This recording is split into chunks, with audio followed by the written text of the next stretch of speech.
everybody. Welcome back to another episode of the Oner podcast. It's the podcast where normally we break down a movie all in one take, but we're going to be doing something a little bit different this week. I'm Austin Archer, and with me, as always, is my childhood next door neighbor and lifelong best friend, Cramer, England.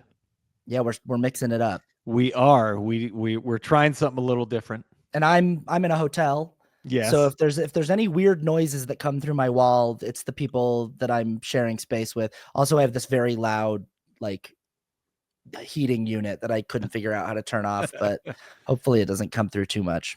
Yeah, I can't hear anything right now, so you're good. That's good. We're in the same state. We're in the same time zone right now. Yeah. But anyway, here's the deal. It's December. December is upon us, and we were talking about should we talk about Christmas movies? And then it's just like how much in-depth analysis is there to do on Elf? Or I guess we could break down people love to sort of Love Actually, is it actually a good movie, or are all of these storylines kind of horrifying and terrible? And there's an interesting discussion to be had there, but a lot of these movies, I'm like, I enjoy them, but they just are what they are, and they all follow the same formula. We talked about Die Hard, and we kind of went, that's been done to death, and we don't need to be rehashing that old conversation.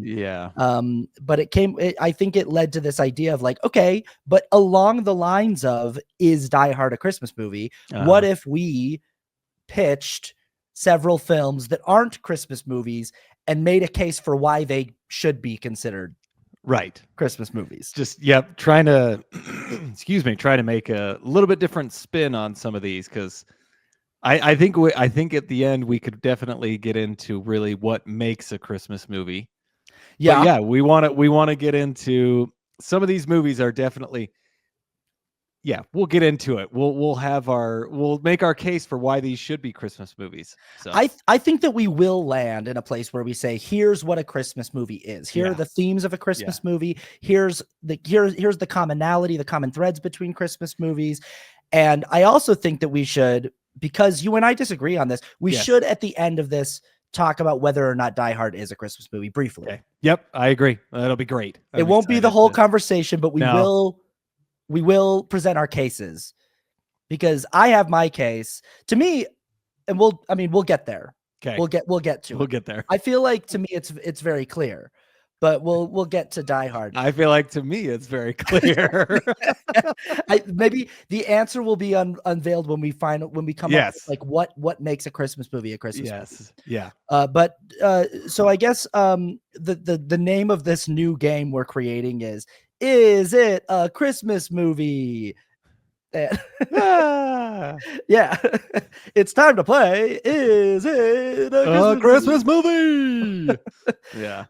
We're each going to pitch 3 films that are not traditionally thought of as part of the Christmas movie pantheon.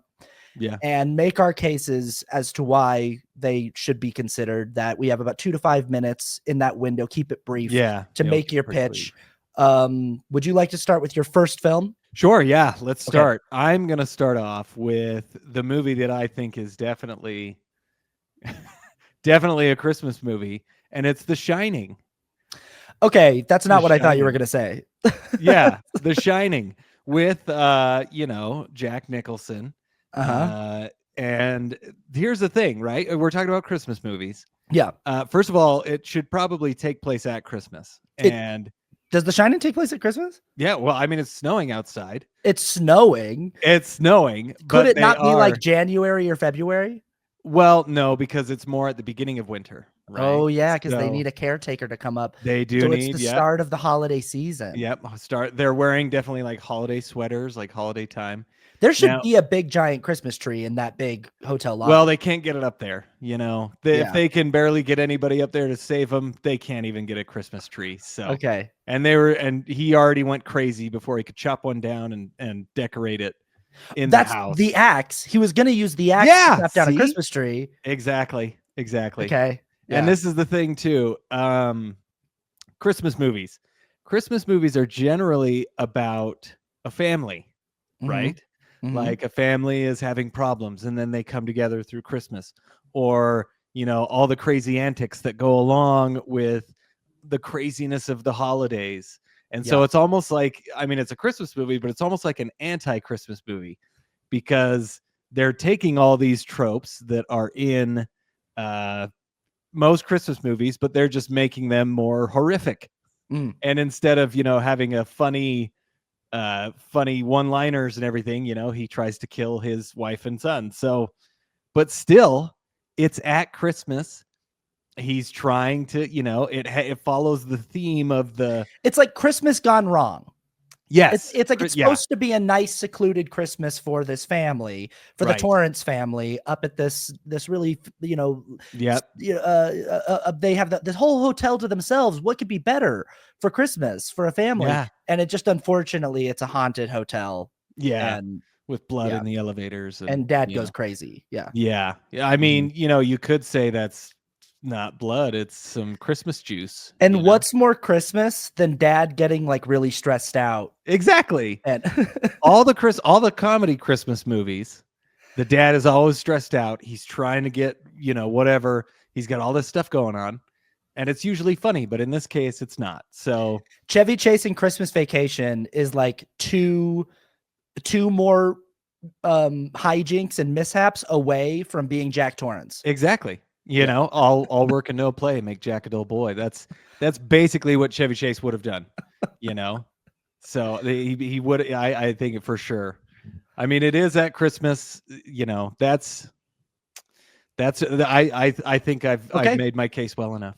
I think I'm with you. I think I'm with you. The Shining is a Christmas movie. It's a scary Christmas movie. There are scary Christmas movies. Silent Night, Deadly Night. Christmas. Black Christmas. It's not like it's in a genre all its own. And I think that it's time that people recognize The Shining as a Christmas movie. And here's the thing. Mm-hmm. The other thing, if we're going to talk about Christmas movies, we got to talk about Christmas songs. Mm-hmm. And in the song, there'll be scary ghost stories. Oh. Why would you be singing and telling scary ghost stories? I never understood that. There'll be the scary ghost stories and tales of the glories of. I get tales of the glories of Christmas is long, long ago. Well, I think I really don't know if this is the truth or not, but there's a Christmas Carol, right? And a Christmas Carol is pretty much a ghost story. That's true. I think it's scary ghost stories and tales of the glories of Christmas is long, long ago. And again, a Christmas Carol, this visitation from like these beings, these supernatural beings. This is very similar to Jack Torrance being visited by these different characters.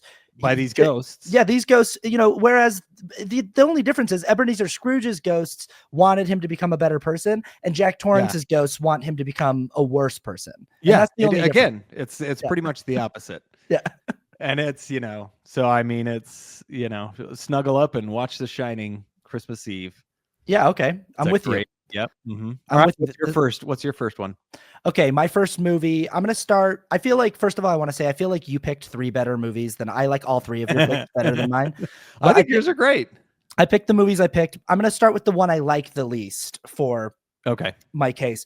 I'm gonna start with Harry Potter and the Order of the Phoenix. Okay.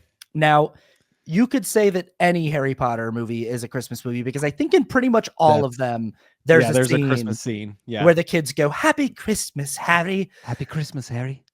Happy Christmas, Ron. Yeah, I think it happens in most of them. So I had to think to myself, which one though is the most Christmas? Now, I was going to say that they all feature it. So I am very interested to see why you think this is the most Christmas of all the 8 Harry Potter movies. So sorry, go ahead. You absolutely. And I don't know if I have a very strong argument, but I'm going to make it as though I do. I'm going to make it as though I believe in this argument. Obviously, this universe is Christmas down. Like, this universe is Christmas all over the place. It's got Dumbledore as Santa Claus. Get out of here. He's got he's Santa Claus. He's fancy Santa Claus. He's got the law, especially when it's Richard Harris. Like, that's Santa, dude. Yeah. And there's elves going around, and there's there's all kinds of there's all kinds of magical stuff going on. And honestly, the only way for Santa to do everything is through magic. Mhm. And if it's all magic, Santa Claus is obviously a wizard. So Of course. yeah, Yeah, Santa Claus like went to Hogwarts, 100%. Like probably he yeah. is, and flying reindeer. What are the animals that only certain people can see Oh that yeah. fly, that pull carriages? Oh man, they're thestrals. I Yeah, think that's thestrals. Yeah, that's reindeer. That's straight. sure. Whatever spell is put on thestrals to make them fly and pull carriages, the same thing. Santa's doing the same thing with reindeer. You know, the And next Fantastic Beasts, that's what they should do. The flying reindeer. I think that absolutely. He catches them and gives them to Santa so that he can I love that. deliver all the presents. Yeah, his friend Santa's like depressed and like he doesn't like he feels like he has no purpose in life. And he's like, you know what? You just need a little direction. And he gives him the reindeer to take care of. And he comes up with this idea. I'm going to give everybody gifts. And I think that you can make a very good argument that the Santa Claus universe and the Wizarding world have a shared universe. And I think you're totally right, especially with the appearing with the Santa Claus when the chimney magically appears. Absolutely. I mean, how would you do that without, This is Wizarding World all over the place. Yeah. Uh-huh. I'll say this. I came up with Order of the Phoenix because I was thinking like family. Yeah. And obviously a lot of the Harry Potter movies have to deal with family. This is about an orphan who doesn't get along with the family that he was placed with, but has a chosen family at Hogwarts and in the Wizarding world. I feel like Order of the Phoenix is the moment. It's kind of like the movie where, like, as a kid, you grow up believing in the magic of Christmas and the magic of Santa Claus and all this stuff. And then as an adult, if there's any kids listening, don't listen to the podcast right now. Parents, turn the podcast off, cover your ears. As an adult, you realize, oh, I need to be the person who takes care of the magic of Christmas for my kids, and I need to pass that on. I need to create the family. I think Harry creating Dumbledore's army is Harry creating, and it's like, he's already been doing it slowly over the course of these films with Hermione and Ron, but he creates his own Santa Claus themed family because they're Dumbledore's army. They're basically like Santa buddies, and and I'm really stretching here. Well, no, this is the other thing. First of all, Order of the Phoenix honestly is one of my favorite Harry Potter movies. Mm-hmm. But this is the one where he really gets to bond with Sirius. Yeah.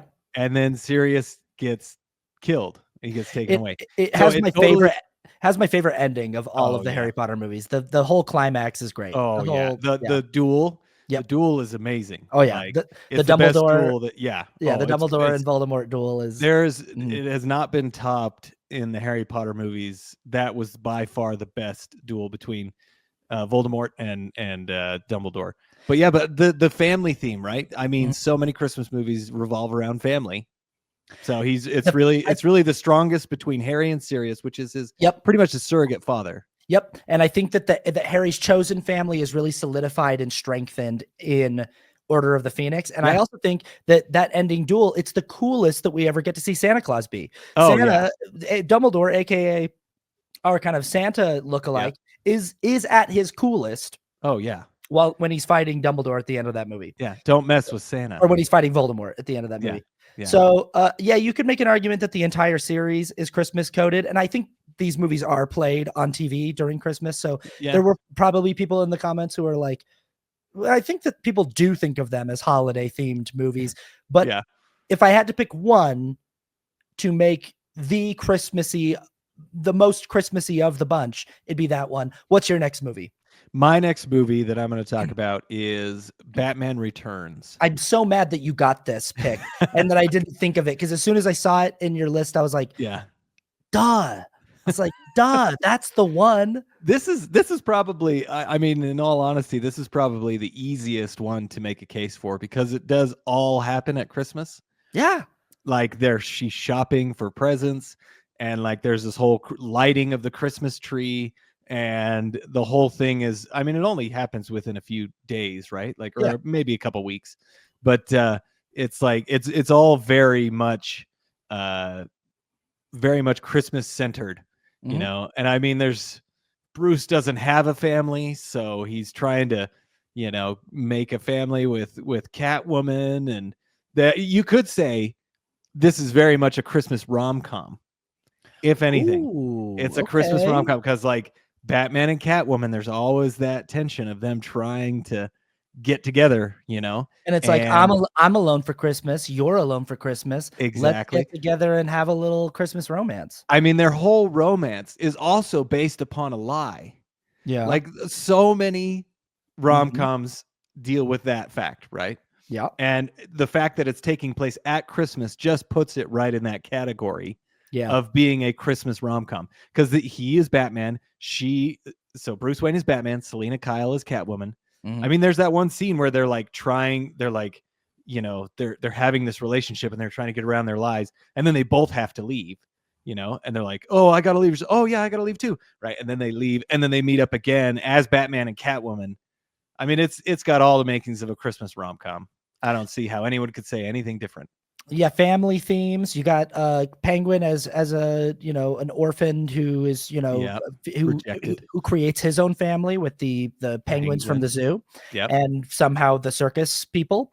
I don't know how they all decide to be on his team, but they, you know, they're just like, You hey, know, I'm with this guy. it makes perfect sense when you just think about it. So that's Yeah, my but argument. people are popping out of boxes like presents, and it's all Batman Returns has big Nightmare Before Christmas energy. Oh yeah. Well, Yeah, Tim Burton.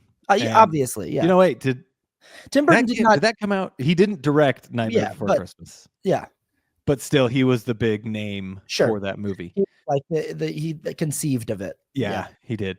Did that one come out before Nightmare Before Christmas or did they come out at the same time? very similar time, but they have similar energy where they're bringing like Christmas freak show or like circus freak show to Christmas time. Yes. Um, Yes. yeah, because a lot of the inhabitants of Halloween Town or whatever it is, Halloween Land, wherever they're Yeah. from, they Yeah. look like the Penguins' henchmen. Yeah. Yeah, they do. And actually, okay, so Batman Returns came out in 92 and then Nightmare Before Christmas came out in 93. And if I'm not mistaken, I think that the last line of Batman Returns is Alfred and uh, Bruce say something like, you know, he's like, Merry Yeah. Christmas, Master Way, Merry Christmas, Alfred. And then he says, you know, peace on earth. And Yeah. Bruce Wayne says, and goodwill toward men. Yeah. And Or then it something. goes up and Yeah. you see, yeah, it's like, yeah, it's something. I think he says, and women. I think he says, Oh, yeah. goodwill toward men. And he goes, and women. And then it goes up and it shows Catwoman. And She stands up. yeah. Yeah. Yeah. Yeah.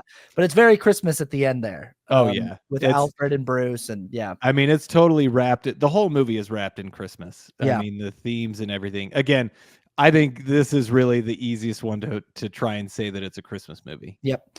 Okay. Here's where I'm going to really, I gotta say, I don't believe in this next one. The Grand Budapest Hotel. I love this movie. I love this movie. I was just thinking movies that have snow in them. And I started with that. So I started thinking about movies that have snow in them. And I was like going through movies in my head that were coming up that have snow and like skiing and that have a winter theme. Grand Budapest Hotel popped up and I thought, okay, wait a minute, hold on. There's a lot of imagery actually that I can latch onto here. There's this bakery, the Mendel's bakery that that Saoirse Ronan works at, that they're like always bringing in big, and everything that comes from the bakery looks like a little Christmas present. It's like a little cube with a ribbon around it. Yes. And the way that Wes Anderson, you know, obviously the color palette that he works in, especially in this film, it's not that it's green and red, but it feels up against the backdrop of a snowy landscape, of a wintry snowy landscape, to have this bright, colorful kind of dollhouse in the middle of all of this snow feels aesthetically very Santa's Workshop Christmas. Yeah. You know? Yeah. This is a movie about family. This is Zero, who comes to the hotel and has no family and sort of is taken under the wing of Ray Fiennes' character, which Ray Fiennes, by the way, it's like it's one of his best performances. He's so good in that. This movie was so funny. He's just the best. He's just one of the best. He really is. He's just so good in everything. Yeah. He's so good in Harry Potter. He's so good. And and this is the other thing that you mentioned, the kind of the models that they use in this movie and the dollhouse look that Wes Anderson loves so much. That is very much a Christmas theme for, like, you know, Rudolph the Red-Nosed Reindeer. They all kind of have that look. It's almost like a, you know, stop motion look it plays on that Christmassy feel that those movies have. Absolutely. The aesthetic of the Yep. Rudolph the Red-Nosed Reindeer and like Frosty the Snowman and Jack Frost claymation movies Yep. is very much the aesthetic of Grand Budapest Hotel. And obviously this is an aesthetic that Anderson operates a lot in. It's just that I think this is the only movie that he's done that has so much snow in it.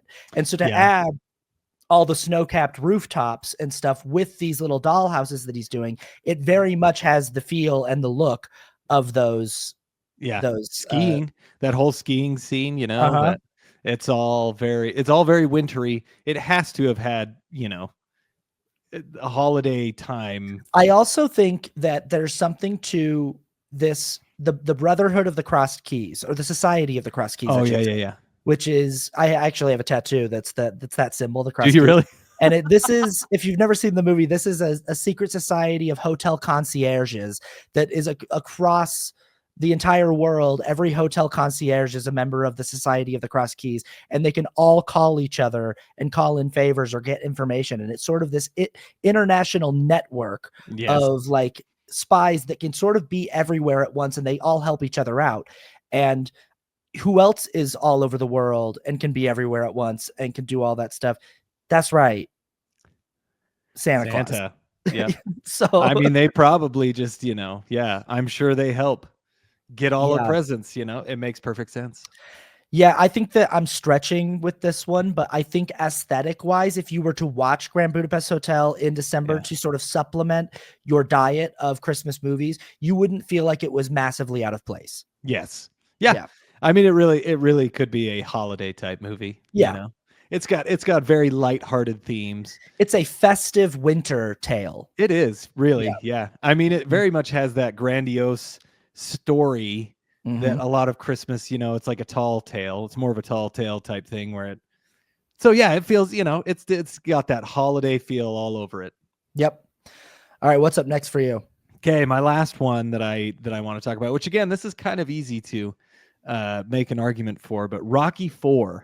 I know, when I saw this too, I was like, oh, Rocky IV, Happy Birthday Polly, and all that.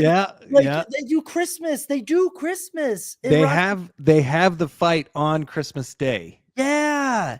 He saves America from the Cold War on Christmas Day. How more Christmas and American can you get? Yeah. So he chops down a pine tree with an axe. Oh yeah, he does. See, it's his own Christmas tree. Yep. But this whole movie takes place at Christmas, right? They're like opening presents and like all the stuff going on. They get, you know, and then this also goes into the theme of the family. Yeah.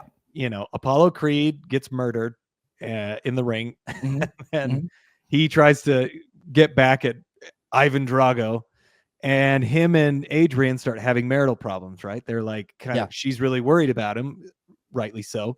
Yeah, he does a really great montage to "There's No Easy Way Out" while driving the car. He goes for a drive and he thinks about the first three movies, and we do a montage of the first three movies while he drives his car to "There's no easy way out. There's no shortcut." Yeah, that's a great man. That's that Christmas. Whole scene. That's Christmas, 80s.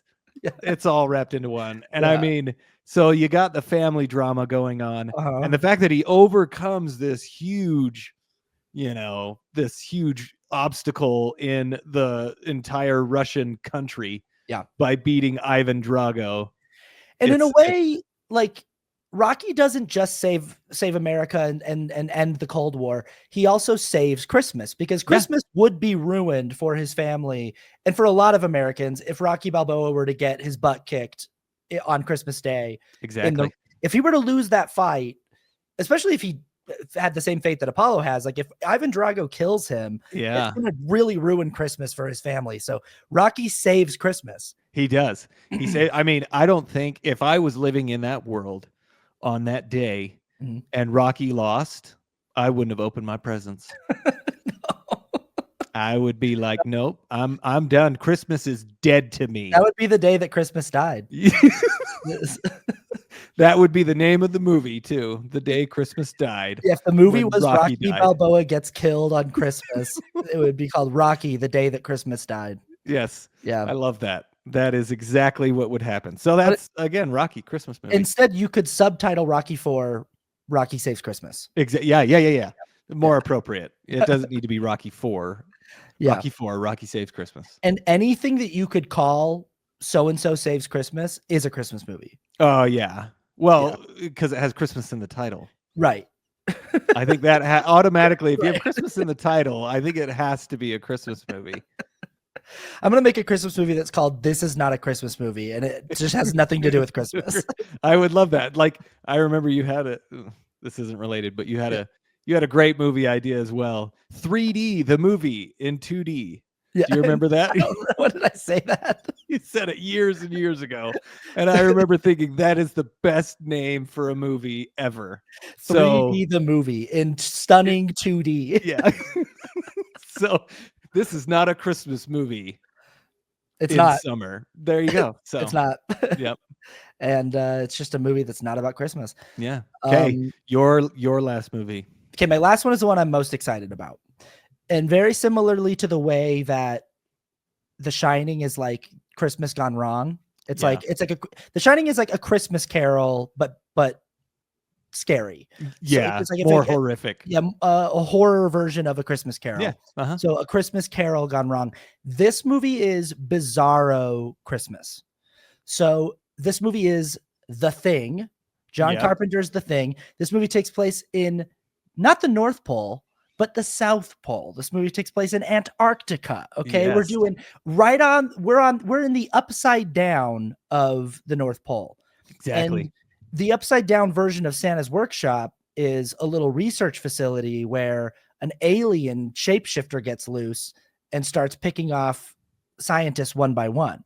Mm-hmm. And the reason why this shapeshifter is similar to Santa Claus is like, have you seen Tim Allen's The Santa Claus? Oh yeah. You know how he can't shave, he tries to shave his face and that thing grows right back. Yep. That means canonically Santa has shape-shifting powers. And we also see it in the Santa Claus. He can make his body thin and he can make him his body a little the size of a little pipe, and he can slide into the pipe and then slide out. So Santa canonically has happy, fun, festive, shape-shifting powers. Yeah. And this entity has shape-shifting powers that are horrific and scary and terrifying, but it's the same powers. If the thing wanted to, it could slide into pipes and come back, and it could, if the thing wanted to, it could grow a beard instantaneously. Oh yeah. That's its whole power. That's its whole thing. Not getting caught. And the thing, so Santa wants to visit every home in the world and bring Christmas cheer and bring joy and gifts. The thing also, this parasitic organism definitely has its eyes set on world domination. The reason why the scientists need to stop it is it wants to visit every home in the world and spread terror and mayhem.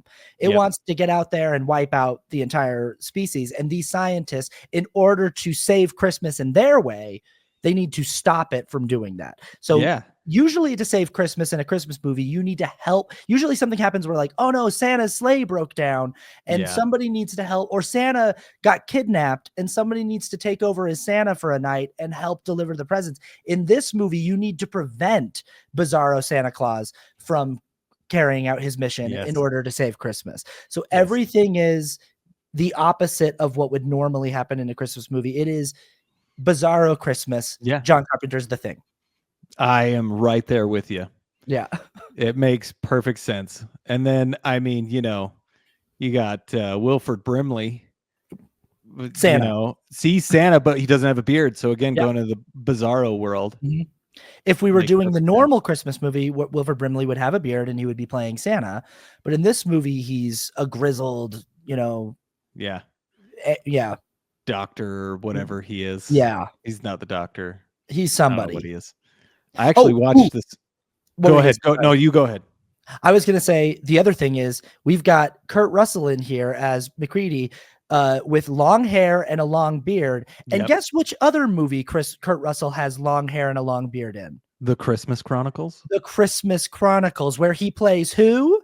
Santa Claus. Santa J. Claus. I don't know what the J stands for, and I don't know if that's accurate. Jubilee. That's right. Santa Jubilee Claus. Yep. And do you think that's a coincidence? You think it's a coincidence that Santa Claus in the Christmas Chronicles looks like a grown-up version of McCready from The Thing? Here's what I think happened is The Thing actually got into Kurt Russell's character from at the end of the movie. He actually gets into him and takes over his body and then becomes Santa Claus. And that's, and this is what he does. He leaves a piece of himself on all the presents. So then it just basically it has been slowly taking over the entire world. Yeah. They're all just things in that world. So Christmas Chronicles is really just the thing too. The Christmas Chronicles. Yeah, and people don't know it, but that's what we're going to find out in the Christmas Chronicles 3 or 4, whichever one they're on, is it's going to be revealed that. It was all the thing. Or maybe the thing, like the Grinch, like his heart grew 3 sizes and he decided to just bring kids presents instead of try to eat them. Yeah. Yeah. There you go. That works. Maybe the scientists just misunderstood the thing. They were trying to kill it, but like if they just left him alone, he was just trying to bring people presents. Yeah, that's all he wanted. He never really got to do it. So he's just trying to help people because he's the only one that has the ability to do it. That's right. We're human. He's not. Yeah. And then it's not. Yeah. Once it's able to kill all of them, it's like, guys, I've just wanted to get in my sleigh and do nice things. Exactly. Get in my spaceship that looks like a sleigh. Yeah. Okay. I don't see any other way to interpret that. Well, those are our movies for your consideration. Instead of having the debate, is Die Hard a Christmas movie? You can have the debate of, are any of those films a Christmas movie? But why don't we just say, before we establish, or should we establish why are all these things a Christmas movie? What makes a movie a Christmas movie first? Should we establish that first? Yeah, let's try to do that. What really does make a Christmas movie? And this is actually something that I've the last few days I've really been thinking a lot about this. Like what does make a Christmas movie? And I'm sure that a lot of us have. I mean, in the end, the conclusion that I came up with was it doesn't really matter. You can determine what you want because it's all arbitrary anyway. But since we're going to be arguing this, there are some things I think that first of all, the thing that I'll say, I don't think Christmas movies are not a genre. There's not really a genre for Christmas movies. Like, but there's definitely is like a feel. There's a feel. There's a feel. But generally Christmas movies, like there's if I can't even like express there's not, they're usually something before they're a Christmas movie. So it's an action movie set at Christmas time. There's very few movies, not that saying that there aren't any, but there's very few movies that you would say, oh, it's a Christmas movie first. Like, I don't know. I think a lot of Christmas movies, like the thrust of their plot is just it's Christmas time. And that's the main driving thing is like, we got to put on the Christmas pageant and everyone in town is getting into mishaps while trying to put on the Christmas pageant. And also families are having to overcome obstacles to come closer as families so that we can have a good Christmas. Or if it's a magical Christmas movie, it's like, oh no, Christmas won't happen because there's something wrong with Santa's magic this year. And we need to somehow, I think that those are what I would say are the Christmas movies. Okay. So like, it has to, and but that's a genre. That's its own. There's a pantheon and a canon. Yeah, there are. Yeah. But if that's what a Christmas movie is, then there's a lot of movies that I would not qualify as a Christmas movie, even though they are set at Christmas time. Well, almost none of the movies that we just said. Oh yeah. Every movie that we just said. Yeah. I think, so, and I was talking to a coworker yesterday and we were having this conversation, Christmas movies, what is and what isn't. And his theory, which I think his brother came up with, which was basically, if you can take Christmas out of the plot and if the movie still works, then it's not a Christmas movie. And I think that is a good way to kind of determine if it is or isn't. Because I agree, like if you look at the Santa Claus, there's no movie without Christmas. Right. So Tim Allen, like if it deals directly with Santa Claus, Yeah. it is for sure like a Christmas movie. It's Kramer versus Kramer if it's not the Santa Claus. It's just a movie Yeah. about like a custody struggle. Yeah. Like it's like a movie about like a divorced couple like fighting over custody of their kid. Yeah. And that's all, yeah. Yeah. Mhm. So I don't know. It's, you know, Yeah. I think that there are things that make Christmas movies and things that just have Christmas in them. Okay, but I would say if we're going to broaden the umbrella to include the movies that we just said, that there, and just look at the themes that appear in all of these movies that are appropriate to watch during the holiday season. Yeah. We could say that there's an aesthetic. Yeah. There's an aesthetic of like bright, saturated colors, juxtaposed to the white, sterile desolation of winter. You know, and that kind of juxtaposition of like white, barren, snow-swept landscapes with pops of really electric, bright color. That's sort of an aesthetic feel. There's themes of families coming together, both chosen families and, you know, blood families having to overcome obstacles. It's usually a plot that is impacted in some way by the season, whether that's directly by the holiday Christmas or just by the season. Sometimes it's big, sometimes it's little. I think too, Christmas music. Christmas music is a big one. Christmas music. But then again, like just having Christmas music doesn't make it, but that has to be like a part of it. People saying Merry Christmas. That can be a part of it, you know. Mm-hmm. I think there's I mean, I guess when it comes to trying to define it, it's a lot. And you could also say this, like a lot of Christmas movies are another genre wrapped in Christmas, you know, like absolutely a drama, like a action movie. And that's why I was saying, like, if I'm talking about Elf, I'm going to say, oh, it's a Christmas movie and it's a comedy. Now, if I'm talking about Die Hard and I said it's a Christmas movie and an action movie, it doesn't make sense. Because I would say, because it's not if I just said, oh, what's Die Hard? So what's Die Hard about? Okay. And I said, oh, it's a Christmas movie. That doesn't make sense because it's not a Christmas. It's not a Christmas. It's an action movie. It's an action movie. That like if you're trying to explain what asks you what Die Hard is, you don't go, well, it's a Christmas. Yeah, you don't. Nobody says that. I would never call Die Hard a Christmas movie first. Yeah. So. Yeah, because it's like, you know, some of my favorite Christmas movies, like I do like Love Actually, and I recognize all the problems with the plot. I recognize all the plot. I see all of them. I'm like, oh yeah, all of these have issues, and it gets to me anyway. I like the way it's crafted. I like all the people in it. I find everyone very charming, and I enjoy it. And I like the movie The Family Stone, and I like the Family Man with Nicolas Cage. That's a great one too. And all of these movies like don't necessarily need to take place at Christmas. They don't need to. That's not really actually what they're about. They're about these relationships and they're all kind of movies about love and about family and about, but like they don't need to take place at Christmas. Christmas is just sort of there. And then they get, but I still think of them as movies that I want to watch in the month of December because they feel thematically linked to it. So somebody asked me, what's The Family Stone about? I don't know if I would say it's a Christmas movie. I guess I'd be like, it's a family dramedy, but it does take place at Christmas. Or what's Family Man about? I'd be like, well, it's sort of like, you know, Nicolas Cage it's sort of like It's a Wonderful Life, but it's an updated version on it. I guess if I'm saying it's like It's a Wonderful Life, that means I'm saying it's like a Christmas movie. It's like a Christmas movie. But even It's a Wonderful Life even is a movie where like it doesn't need to take place at Christmas.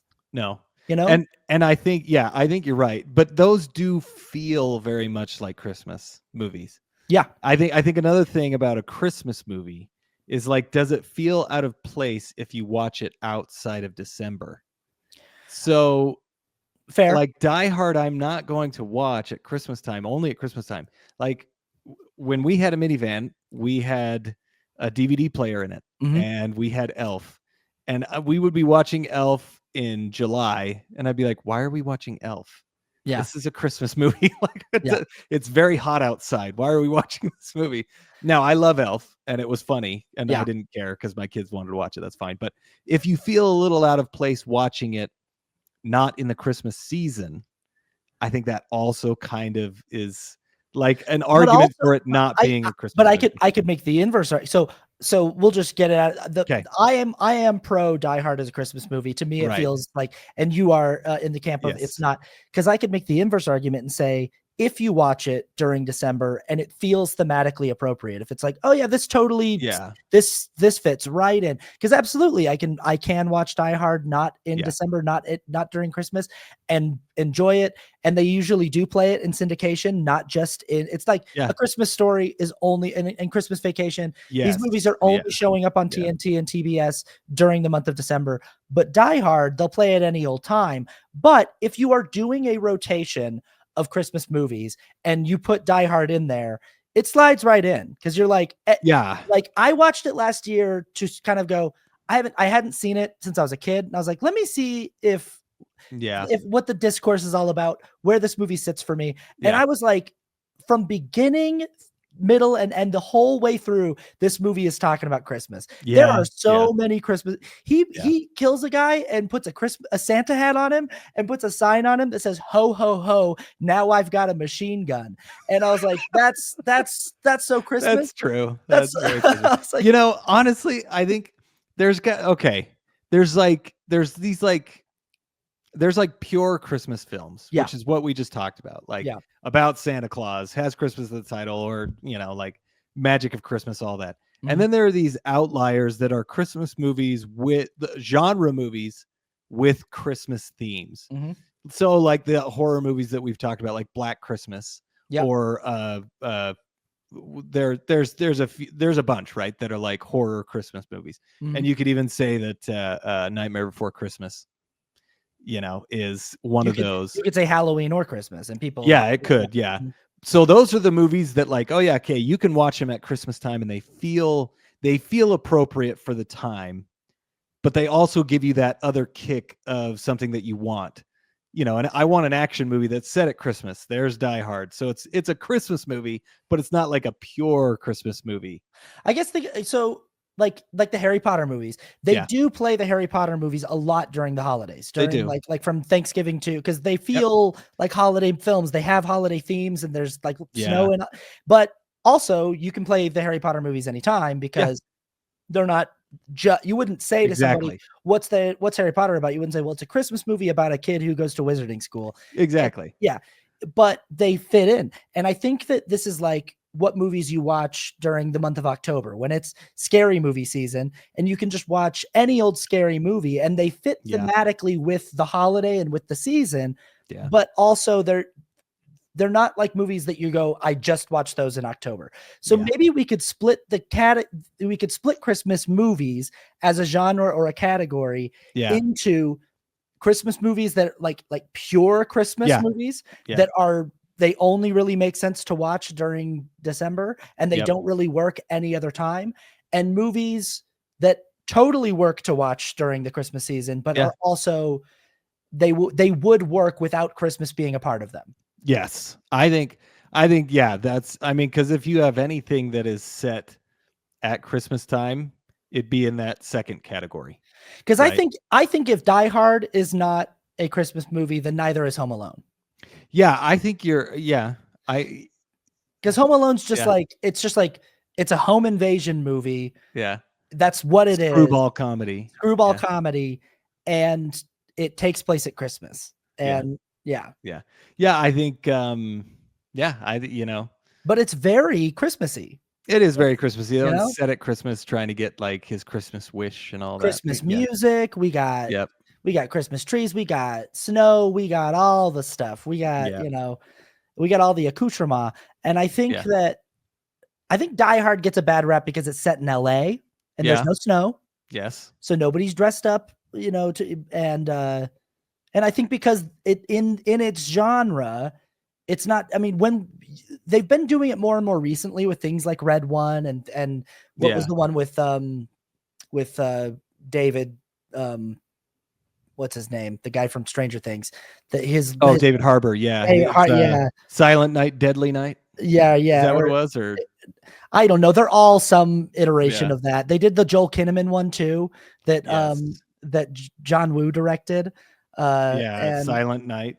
yeah, I think. they're all that. Oh, Violent Night Violent is the Night. one with David Harbour. David Harbour's Violent Night. Joel And Kinnaman then is Silent Night. Silent Night because he doesn't. He's mute. Uh-huh. Yeah, or whatever. Yeah. Yeah, because I think he gets like his tongue cut off or something. Yeah, he loses his voice. Yeah, he can't. Or something like that. I can't. Yeah. But yeah, and I think all of those, and those are much more rooted in Christmas. They seem to be. Die Hard is, but when you actually sit down and watch Die Hard, it's like, oh, they're doing this the entire way through. Like there are so many. It's not just like the movie takes place at Christmas. It's like they are talking about it, and there's Christmas music being played throughout the entire movie. Yeah, and that's so true. It's like, yeah, you know, I know that's take Christmas out of the plot, and you could still do it 100%, but it definitely adds something to it. The fact that there's all this like Christmas cheer juxtaposed to John McClane, going on, going on and he saves Christmas. He saves Christmas. So yeah, you got to save Christmas. That's one. I think that's the compromise is we have to divide Christmas movies into two different categories. Yeah, I think, yeah. And I mean, like I said, honestly, like when it comes down to it, these are fun to argue and they're fun to kind of like try to get your points on. But it comes down to it, like whether it is or it isn't, doesn't change our lives in any way, shape, or form.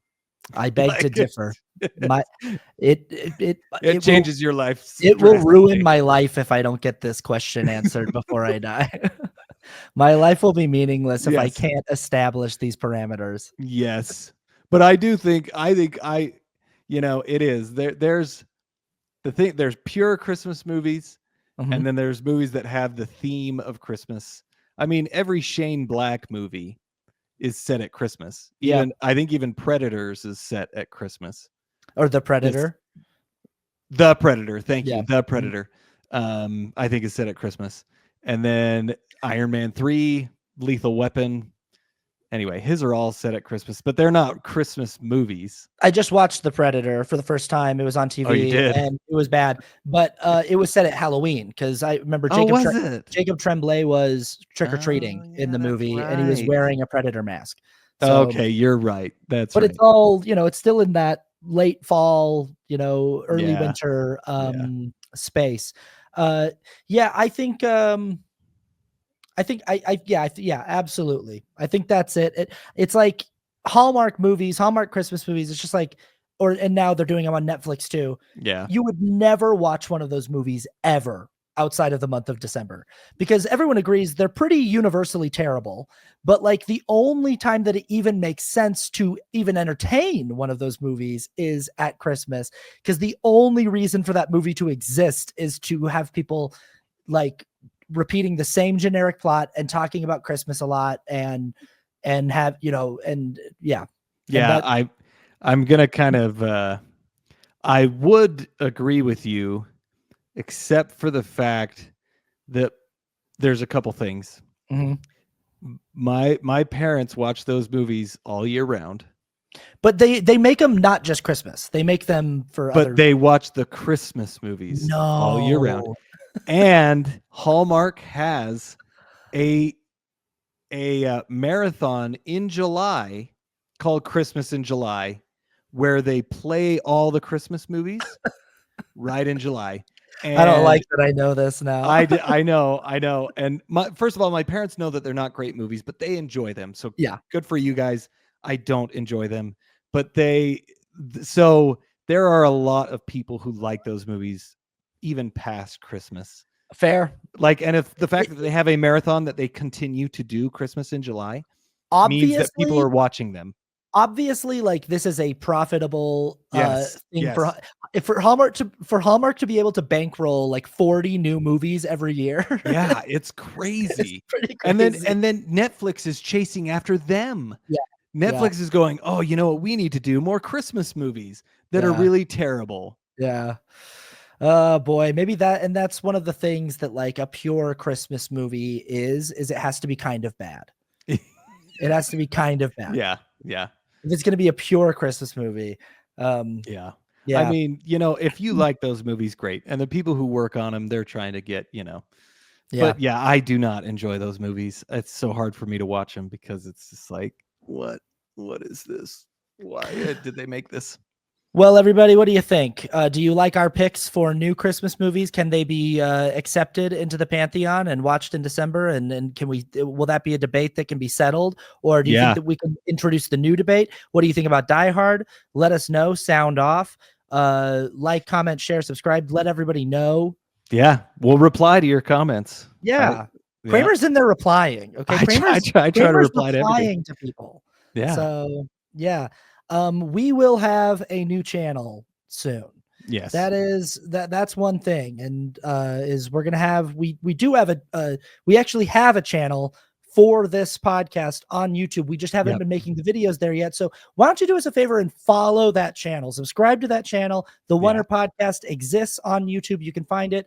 I don't think anybody subscribed to us yet, but we are going to be moving the show over to there eventually. Yes. So subscribe to us so that you can find the show there if you are a fan of the show, if you're enjoying it, Yeah. and let people know about us. And Yeah. Let us know All what right. you think. Yeah. Okay. You got anything else? No, I think we have settled the debate. Great. And you can rest easy the rest of your life. Yep, I'm good. Okay, well, we'll see everybody the next time, and goodbye, and love you, and bye. Merry Christmas. And Merry Christmas. And bye-bye.